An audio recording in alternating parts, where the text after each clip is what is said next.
여러분 안녕하십니까. 누리 PD입니다. 자, 이번 대선을 가르는 최대 요인은 투표율이다. 이제 이것은 이구동성으로 이야기하는데요. 원래 대선 투표율 그리고 총선 투표율, 지방선거 투표율이 다릅니다. 과거에는요. 지방선거 투표율은 50%도 안 되는 경우도 있었고요. 50% 정도 나와도 뭐 괜찮다라고 총선 투표율도 그 정도 되던 시기가 있었는데 지금은 사전 투표가 이틀이나 생기면서 이 투표율이 어쨌거나 좀 올라왔어요. 그래서 지방선거가 55에서 60, 이 정도 지금 한 10% 정도 올라왔고요. 총선이 60에서 65 정도 위치합니다. 대선 투표율은 더 높습니다. 70% 넘는다라는 것은 상상하기 어려웠는데 과거에는 70%를 넘깁니다. 이번에도 그렇게 될 가능성이 큽니다. 이미 사전 투표를 통해서 전체 투표율의 한 50%가 지금 투표한 것처럼 보일 수도 있어요. 예전 종전의 그 대선 투표율 기준하면 그렇다는 이야기죠. 왜냐하면은 사전 투표율이 34점 몇 프로 나왔잖아요. 그게 투표율 34가 아니고요. 투표한 사람, 유권자 기준 34이기 때문에 전체 투표율이 나중에 80%쯤 된다 그러면은 이미 절반 정도는 투표한 겁니다. 그래서 이 본선 투표율이 얼마나 되느냐가 이제 초미의 관심사인데, 그래서 사전 투표율 더하기 본선 투표율 더 해볼 때 전체 유권자가 100이면요. 거기서 한 80 정도 나오면은 80% 정도 나오면은 김문수가 이긴다. 이제 이런 걸 이제 일반적으로 분석가들이 전문가들이 주장을 합니다. 일리가 있는 이야기고요. 전체 투표율이 높을수록 좋습니다. 80을 넘겨서 85 정도 가게 되면은 김문수의 압승도 가능하다. 뭐 이런 이야기죠. 자, 투표를 앞두고요. 한 가지 지적하고 이제 넘어갈 게 있는데요. 이재명의 별명이 여러 가지 있는데 찌재명이 뭐 제일 유명하지만 요즘은 입벌구가 더 유명해요. 입벌구. 입만 벌리면 구라 이런 이야기죠. 집 노조수 하면 세계 3대 투자 이제 분석가 혹은 투자의 그냥 달인들이죠. 집 노조스라고 있는데 이제 이 사람이 이재명을 지지한 것처럼 그렇게 우리 언론에 보도가 됐죠. 근데 이게 말이 안 되는 거야. 이 사람이 이재명을 지지할 이유가 사실 없거든요. 아니나 다를까 이게 이제 구라다라는 게 알려졌습니다. 한반도 평화 입장만 재확인한 것이지 이재명을 개인적으로 알지도 못하고 지지한 적 없다라고 영상통화에서 분명히 언급했습니다. 한반도 평화와 관련해서 자신이 이제 북한에 대한 이러이러한 입장을 갖고 있다라는 것은 맞지만 이재명이라는 인간을 정치인으로서 뭐 이번 대선에서 지지한다라는 것은 말이 안 된다라는 거죠. 이 사람이 짐 로저스입니다. 뭐 어쨌거나 뭐 엄청나게 세계적 이제 유명 인사고 그런데 이와 관련된 이야기를 이렇게 하고 있습니다. 이거는 이제 한 번쯤 우리가 언급하고 가는 게 맞겠죠.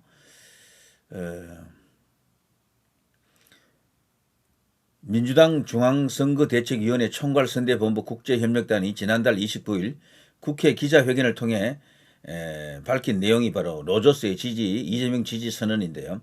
이것이 아니다라는 겁니다. 굉장히 중요한 이야기가 아닌가 싶습니다. 한국일보가 이번에 한 건 해냈습니다. 한국일보가 어느 정도 좌측으로 이제 기울어져 있다라고 했는데 이게 이제 맞는 줄 알고 확인을 해봤더니 아닌 겁니다. 이제 그것을 자기들도 이제 보도를 안 할 수 없으니까 이런 식으로 보도를 했죠. 자, 이것은 제가 언급해드리고 갑니다. 입벌구는 어디 안 갑니다. 자, 지금부터입니다. 주요한 우리 이제 유튜버 채널들이 헤드라인을 뽑은 거 한번 보십시오. 쭉 한번 구경하고 가시죠. 신납니다. 김문수 지지율 역전됐다. 실제 23%차 명추격. 투표율 80%면 대역전. 민주당 5% 정도 앞섰다. 승리 장담. 민주당도 과거에는요 20% 이긴다, 뭐 60% 넘긴다, 15% 차이 난다, 10% 차이 난다 이런 게 지금요 이렇게까지 쪼그라들었죠. 5% 정도 앞섰다. 그러니까 민주당뿐 아니고 국민의힘에서도 우리가 지금 이기고 있다, 골든 크로스 일어나고 있다라고 주장할 수 있는 근거가 있는 거죠. 여론조사가 여러 가지가 있는데 그 가운데 김문수가 이기는 여론조사도 있다라는 것을 말해주는 겁니다. 자, 이분 박상규 씨, 이 사람이 SBS에서 오랫동안 앵커도 했고 나름 알려진 인사인데요.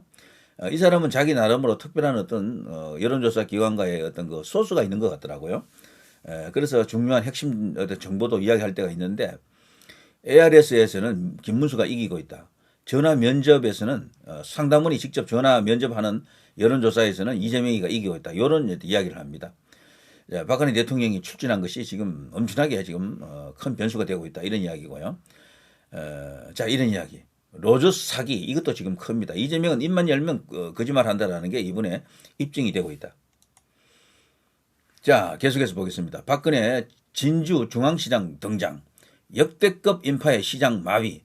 자, 박근혜는 원래 선거의 여왕이라는 이야기가 있듯이 그야말로 이제 백전백승하던 인물인데요. 자, 가는 곳마다 인산인해 구름 인파입니다. 자, 이걸로 김문수 후보에게 최소 막판에 중요한 지지율 몇 퍼센트 올릴 수 있겠죠. 자, 이낙연 김문수 옆에서 민주주의 골로 간다. 자, 이번에 등판한 인물들 중에 이 김문수에게 가장 큰 힘이 될 수 있는 인물을 하면 여러 명이 있겠지만요. 어제 이낙연도 빅3급에 들어가지 않을까 싶습니다. 연설하는 거 들어보니까 진정성도 있고 75년 인생을 살면서 단 한 번도 김문수를 만난 적이 없었다 그러더라고요. 처음으로 만납니다. 알고 보니까 김문수 같은 사람이 없었군요. 너무도 청렴하고 능력도 있고 민주주의에 대한 그 신념도 뭐 확고하다. 뭐 뼛속까지 민주주의자다. 뭐 이런 이야기를 하더라고요. 사실 민주주의에 대한 개념은 이재명은 민주주의자가 아니에요. 저자는. 독재라는 단어도 좀 사치스러울 정도입니다. 그래서 괴물 독재라고 이름을 붙이고 있죠. 자, 이낙연, 김문수 75년 만에 처음 만났습니다. 환영합니다. 자, 공동정부 이야기까지 하던데요. 물론 너무 나갔다라는 일각의 주장도 있지만 지금은 선거입니다. 대선입니다. 전쟁 중입니다. 적의 칼도 빌려 쓰는 그런 상황이죠. 자, 여기는 채널 A입니다. 김문수 한동훈 손잡았다. 피날레 유세 현장. 한동훈이 연설은 못했죠. 좀 늦게 나타난 것 같더라고요. 9시 이후에는 마이크를 잡고 못하게 되어 있습니다. 선거법 위반입니다. 자, 어쨌거나 마지막에 이렇게 손을 잡고 흔들어 줬다라는 것은 인정합니다. 최소한 이 정도는 해줘야 되죠. 그리고 이번에 한동훈이 대선 유세 과정을 좀 몇 번 했지만 지켜보면 자기 정치를 한 느낌이 강해요. 그래서 보수 주류로부터 이번에 완전 또 낙인이 찍혔는데 그걸 만회 회복하는 길은 김문수 대통령 당선되고 난 뒤에 납작 엎드리는 것밖에 없겠다 이런 생각이 듭니다. 거기에 쳐들면 죽습니다. 자, 사회복지사 딸과 사위입니다. 손자 손녀까지 건전한 우리 가족. 가족 대 가족으로 봐도 김문수의 압승. 자녀 대 자녀 대결로 봐도 김문수 자녀의 압승. 후보 본인 대 저쪽 후보의 대결에서도 김문수의 청렴성, 도덕성, 청빈성, 그 능력, 그리고 민주화에 대한 이바지한 그 공로 뭐 등등 미래 비전, 통찰력 전부 김문수의 압승입니다. 네, 나이가 조금 더 있다라는 그거 하나밖에 없죠. 그리고 저 후보 부인, 와이프 대 와이프의 대결, 영부인 대 영부인의 대결에서도 압도적으로 설란영 여사의 완승입니다. 자, 사회복지사 딸, 그리고 사회복지사 그 사위입니다.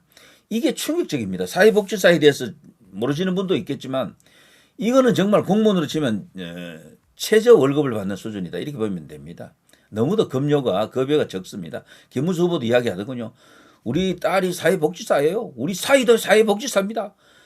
그런데 너무도 월급이 적어요. 뭐 이렇게 말을 하더라고요. 근데 뭐 보통 뭐 알기로 한 200 뭐 그 선에서 왔다 갔다 한다 이렇게 이제 알려져 있죠. 이제 이렇게 정말 뭐 하나 권력 남용을 한 사람이 보통 많은데 김문수에게는 그런 이슈조차도 없습니다. 아들이라고는 없어요. 딸 딱 한 명이거든요. 딸 한 명만 키우는 외딸 가정인데 그 딸을 사회복지사에게 시집 보낸 겁니다. 권력의 작용이 요만큼도 없는 거죠. 경기도지사 할 때 이제 그랬다라고 하는데요. 좋은 혼초가 무지 많이 들어왔다라고 합니다. 전부 딸이 원하는 대로 딸이 좋아하는 주변에서 이제 만난 인물이 되겠죠. 연애했겠죠. 흔쾌히 이제 수락을 했다라고 합니다. 이런 것만 보더라도 서민팔이 하는 게 아니고 진짜 서민, 마음까지도 서민인 그런 인물이 바로 김문수 후보입니다. 자, 사랑하는 나의 아내 손잡으니 흥분한 시민들 깍 무전일. 자, 이번에 말이죠. 이 설란영 여사의 등판 그리고 유시민의 고졸 비하, 여성 비하, 노동 비하, 전라도 비하 뭐 이런 비하적 발언을 했잖아요. 이게 선거 막판에 최대 변수가 됐습니다. 저는 김문수가 대통령이 된다 그러면요. 설란영 이슈 자체도 막판에 한 3% 정도 지지율을 올리는데 크게 기여했다라고 봅니다. 자, 설현정 여사도 좀 연설도 잘하시고 과거에 운동권이라고 할 수 있겠죠. 노동운동의 데모, 1세대 노동운동가죠. 그런 전력이 그런 관록이 드러나더라고요. 자, 시사 포커스 민주당 지지자들 나라를 생각해달라. 뼛속부터 민주주의자가 김문수다. 급이 다른 김문수 홍보한 손학규. 자, 손학규의 등판. 이 사람은 민주당 대표를 2번이나 했습니다. 그리고 저기 이낙연도 민주당 대표를 했잖아요. 이런 사람들이 민주당을 찍지 말고 이재명은 민주당도 아니다. 거기는 전통 민주당 거기에 대선 후보가 될 만한 자격이 없다. 당대표 된 것만 해도 말이 안 된다. 이런 인물에게 이제 표를 주는 것은 민주당의 과거를 이제 부정하는 짓이다. 전라도여 일어나라. 민주당 지지자들이여 일어나라. 이제 이렇게 외치고 있죠. 자, 이낙연 김문수 옆에서 민주주의 골로 간다. 이건 아까 제가 했던 이야기네요. 자, 넘어갑니다. 자, 아내, 딸, 사위, 손주까지 가족 총출동. 지난 여운 남기는 마지막 피날레 유세. 이것이 답입니다. 여기는 무결점 가족입니다. 무결점 가족에다가 저기는 험이 너무 많아서 험을 험으로 덮는 문제를 문제로 덮는 범죄를 범죄로 덮는 범죄 집안이다 이렇게 볼 수가 있겠죠. 무서운 집안입니다. 그야말로 그런 집안을 선택하느냐 이렇게 흠 하나 없는 너무도 완벽한 깨끗한 하늘이 만들어 놓은 집안 같은 그런 느낌이 들 정도입니다. 어떻게 이렇게까지 사람이 깨끗하고 청렴할 수가 있습니까? 이번 대선 과정에서 결국 저들은 김문수 후보에게 대한 김문수 가족에 대한 그 어떠한 네거티브도 못했습니다. 성공도 못했어요. 하려고 했죠. 김문수 망언 어쩌고 하는 그걸 망언집을 만들어서 배포를 했는데 그게 역풍 불어가지고 오히려 김문수 지지율을 더 끌어올려줬죠. 어이쿠 이건 아니구나. 그때부터 김문수에 대한 네거티브를 못했습니다. 저들이. 다른 후보였다라면 박살났을 겁니다. 자, 또 마지막으로 가볼까요? 김문수 신념에 따라 가식 없이 살아왔다. 그래서 내가 이 자리에 나왔다. 이낙연도 화끈하게 밀어주더라고요. 꿈에도 상상하지 못했던 투샷. 피날레 유세에 등장한 이낙연. 이런 것들. 자, 내일은 김문수 대통령의 날. 제가 존경하는 정치인이 처음으로 생겼다라고 하더라고요. 처음으로. 나경원이 존경하는 정치인. 글쎄요. 처음이라는 그 표현이 굉장히 와닿던데. 자, 아무튼 호응을 최대치로 이끌어내는 나경원. 존경하는 정치인이 생겼습니다. 존경하는 뭐 인물이 생겼다. 이것도 극찬이죠. 김문수 같은 사람을 이제 이렇게 겪어보면요. 양양자도 그런 말 하더군요. 자기도 김문수를 몰랐대. 그리고 이분이 한동훈을 지지했잖아요. 그런데 이제는 이제 김문수를 적극적으로 이렇게 대통령 만들기에 나섰는데 가까이서 지켜본 후보는 정말 너무도 부드럽고 자상하고 따뜻한 사람이라고 이야기하더라고요. 그리고 전라도에 대한 어떤 편견도 없다라는 걸 자신이 확인하고 존경하게 되었다라고 하더라고요. 그래서 이제는 내일처럼 신나서 김문수 당선을 위해서 뛴다라고 합니다. 그리고 무엇보다도 삼성전자 평택 그 캠퍼스를 만드는 데 있어서 김문수의 도움 없었으면 불가능했다라는 걸 본인도 잘 알고 있고 왜 삼성전자를 방문했을 때 김문수가 삼성전자 그 젊은 2030 직원들이 환호했는지 알 것 같다라고 합니다. 그 답이 거기 있는 거죠. 우리 젊은 2030들 특히 아는 사람들은 다 아는 거죠. 김문수라는 사람이 경기지사 할 때 그리고 국회의원 할 때 어떤 일을 했고 어떤 입장을 갖고 있었고 뭐 전체적으로 애국적 어떤 그런 마인드를 포함해서 능력이라든가 미래 비전 이런 것들이 완벽하다라는 것을 그들도 아는 거죠. 자, 김문수 공개 못하지만 이미 골든크로스다. 민주당 지지세 변화 없다. 골든크로스 근거 없다. 결국 이 싸움을 하는 거죠. 이 싸움을 한마디로 이야기하면 투표율 80% 넘느냐 넘지 않느냐 이 싸움입니다. 80% 넘기게 되면 자, 이 지금까지 투표하는 사람들 주변에 이제 이렇게 끌어 모았어요. 투표장으로 달려가게 되면은 대한민국 제21대 대통령은 김문수다. 투표율 80% 넘기느냐 넘기지 못하느냐. 참고로요, 제가 이걸 조사를 조금 해볼까요? 참, 역대 대선 투표율을 보게 되면요, 80%라는 게 엄청나게 수치인데, 이거를 한번 보겠습니다.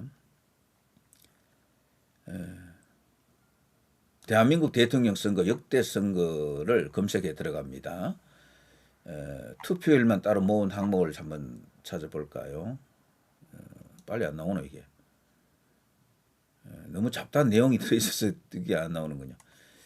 자, 윤석열 대통령 될 때 이 당시에 48.56대 47.83으로 당선이 됐죠. 총투표율은 안 나오는군요. 다른 걸 한번 찾아보겠습니다. 우리나라 역대 대선 투표율 매일경제신문에서는 어떻게 나와 있습니까? 역대 대선 중 가장 높은 투표율을 기록한 선거는 제8대 1972년 99.9%. 이거는 이제 일반적인 선거하고 달랐으니까 그렇고요. 직접 선거 중 가장 높은 투표율을 기록한 대선은 제3대 1956년 94.4%. 이것도 지금의 기준과는 달랐고요. 가장 낮은 투표를 기록한 대선은 제17대 2007년 이명박 대통령이 될 때, 이때는 원사이드하게 기울어져 가지고 63%로 나타났고요.